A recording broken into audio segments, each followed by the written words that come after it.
শীতের দাপটে তেলিয়ামোড়ার জনজীবন বিপর্যস্ত। ৮ থেকে ৮০ সকলেই শীতে একেবারে কাতর। শীতের কামড় থেকে রক্ষা পেতে আগুনের পরশ নিচ্ছেন সাধারণ মানুষ।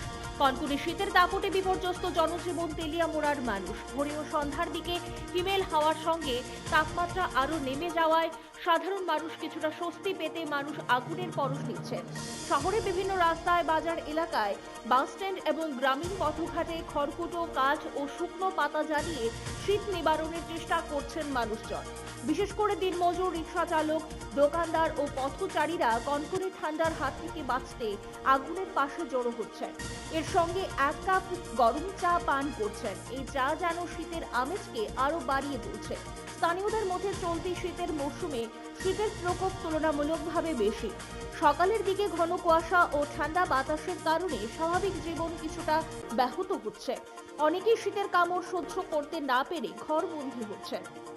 এই বছর কেমন ঠান্ডা? খুব ঠান্ডা ঝাঁকিয়ে পড়েছে। কতদিন ধরে এই ঠান্ডাটা পড়ছে? আজকে 4 দিন ধরে। তো অন্য গত যে বছরটি আছে এর থেকে কি এবার বেশি ঠান্ডা? পরিমাণে বেশি। কারণটা আর্থিক অবস্থা মন্দা, তারপরে বাজারও শীতের বেশি আগমন।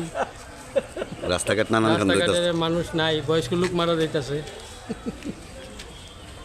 কম বয়সের ছেলেরা পর্যন্ত শীতে কাপড় বইয়ে দিতেছে। তো আগুনের সাহায্য না? আগুনের সাহায্য নিতেছে বাঁচানোর লেগে। তো আপনারা কি ডেইলি আগুন পান? এই আজকে 1 সপ্তাহ ধরে চলছে এইভাবে। রিপোর্ট পজিটিভ বার্তা।